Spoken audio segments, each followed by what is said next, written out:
আসসালামু আলাইকুম বন্ধুরা, সুন্দর একটা ভিউ দেখুন।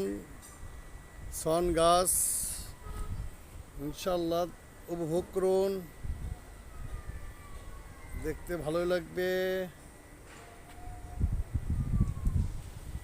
প্রকৃতি দৃশ্য সবসময় ভালো লাগে ইনশাল্লাহ। দেখুন।